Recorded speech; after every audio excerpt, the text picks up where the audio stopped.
నమస్తే.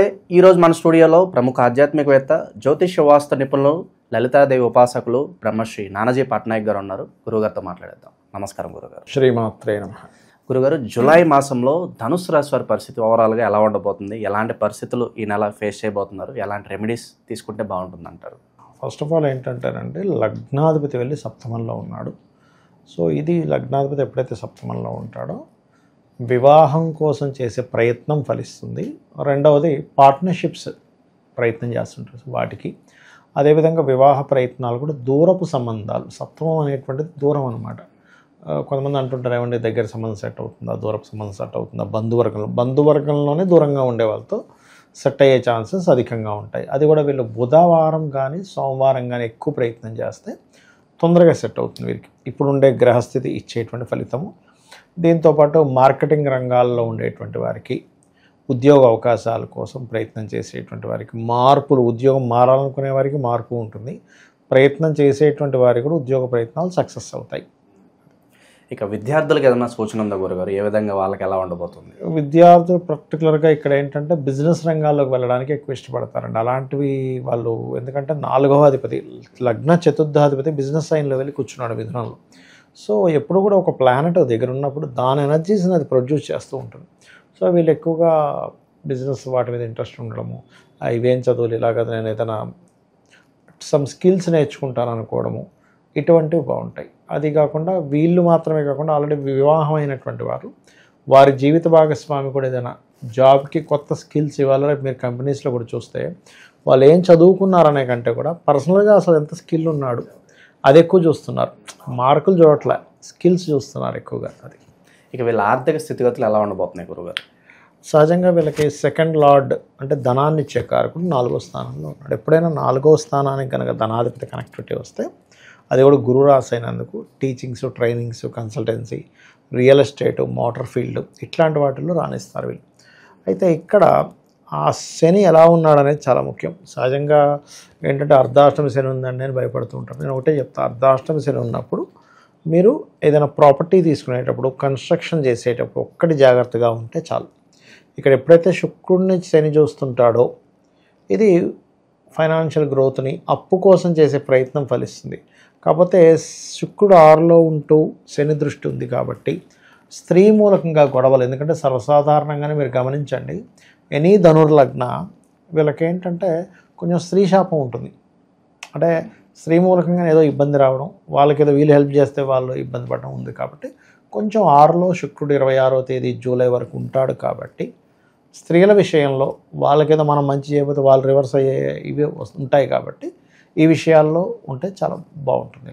సాధారణంగా అర్ధాష్టమ శని నడుస్తున్నప్పుడు ఆర్థిక పరంగా ఎటువంటి లాస్ ఏం జరగదంటారా? అంటే ఎక్కువగా మన ప్రాపర్టీస్, స్త్రీల విషయం తప్ప ఆర్థికంగా బాగానే ఉంటుందంటారు అర్ధాష్టమ శని నడుస్తున్నప్పుడు? అర్ధాష్టమ శని నడిచేటప్పుడు ఒకటేనండి, ఆర్థికానికి సంబంధం లేదు.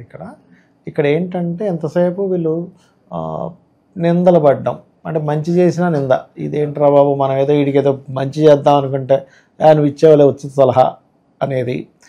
ఇంకో ఒకటేనండి సింపుల్, అర్ధాష్టమ శని నడిచేటప్పుడు రెండు విషయాల మీద మనకి ఎఫెక్ట్ ఉంటుంది మనిషి. ఏమిటది అంటే, ఒకటి తొందరపాటు పడి, ఇప్పుడు చూడండి 1 కోటి రూపాయలు అవుతుంది అనుకుందాం, ఒక 3 ఫ్లోర్లు బిల్డింగ్ కట్టాలంటే ఉదాహరణకి, మంచి ప్లేస్, చిన్నది కాకుండా కొంచెం పెద్ద ప్లేస్లో. వీళ్ళు ఏం చేస్తారంటే, సరే 30 లక్షలు ఉన్నాయి కదా, 70 లక్షలు అది ఏదో అమ్మితే వస్తుంది, లేకపోతే ఇస్తా అన్నాడు ఫ్రెండ్, నాకు ఇవ్వాలి డబ్బులు, వాడు 1 కోటి ఇవ్వాలి, 50 ఇవ్వకపోతాడు, ఇంకో దగ్గర 50 ఉన్నాయి, వాళ్ళు 20 ఇవ్వకపోతారు అని అంచనాగా దిగిపోతారు. తెలిస్తే వీళ్ళిద్దరు చేయిస్తారు, అరే నా దగ్గర లేదు మామ, మరి ఏంటి పరిస్థితి అని పిల్లలు లేకుంటాడు. అలాగా చేతిలో డబ్బు పెట్టుకోకుండా కన్స్ట్రక్షన్ జోలికి వెళ్ళకూడదు. ఒకటి. రెండవది కూడా జరుగుతాయండి, నేను చాలా కేసెస్ చూసినప్పుడు. ఇప్పుడు చూడండి, ఏదైనా ఒక ల్యాండ్ తీసుకుందాం అన్నప్పుడు అడ్వాన్స్ ఇస్తాం, ఒక 3 నెలలు అగ్రిమెంట్ రాసుకుంటారు, ఒక 3 నెలల్లో నీకు డబ్బులు ఇచ్చేస్తాం. కొన్ని అగ్రిమెంట్స్ ఎలా ఉంటాయంటే, ఇవ్వకపోతే ఆ డబ్బులు వేస్ట్ అయిపోతాయి, ఇచ్చి పోగొట్టుకుంటారు. అటువంటి విషయాల్లో మెయిన్గా జాగ్రత్తగా ఉండాలి.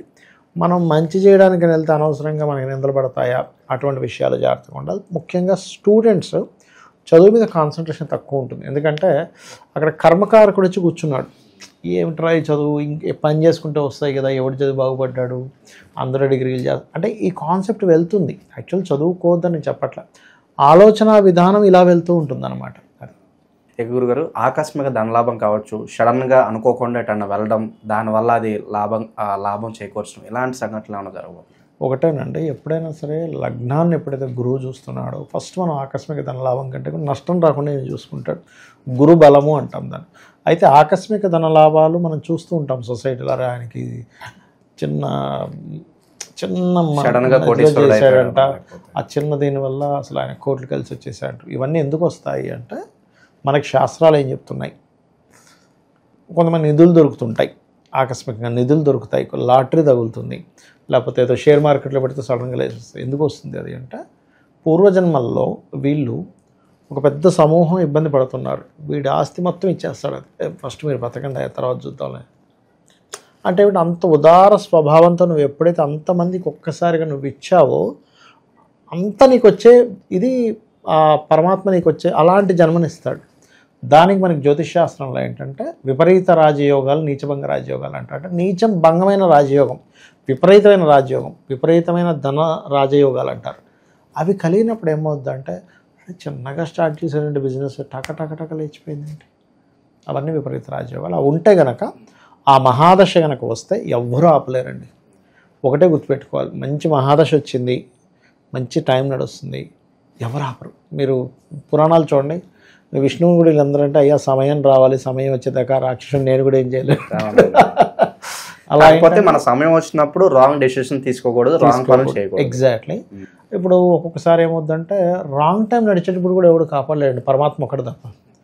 అంటే నేను చాలామందిని చూశాను, ఇప్పుడు వాళ్ళకి టైం బాగాలేదు, మనం పోయి ఏదైనా సపోర్ట్ చేసినా అది పరమాత్మను నమ్ముకుంటేనే, పరమాత్మ అనుగ్రహం ఉంటే తప్పితే నా దగ్గర డబ్బులని వాళ్ళకైతే సహాయం చేద్దాం, వాళ్ళని కొంచెం లిఫ్ట్ చేద్దామంటే అవ్వదండి. అది మనం ఇంకొంచెం వాళ్ళ వల్ల మనకు కూడా కొంచెం నష్టం అవుతూ ఉంటుంది. నేను అట్లా ట్రై చేసి కూడా చూసాను, అరే వీళ్ళకి బ్యాడ్ టైం నడుస్తుంది కదా, సరే చూద్దాం అనుకుంటే ఏదో కొంత లిఫ్ట్ అవుతారు కానీ మళ్ళీ డౌన్ అవుతూ ఉన్నారు వాళ్ళు.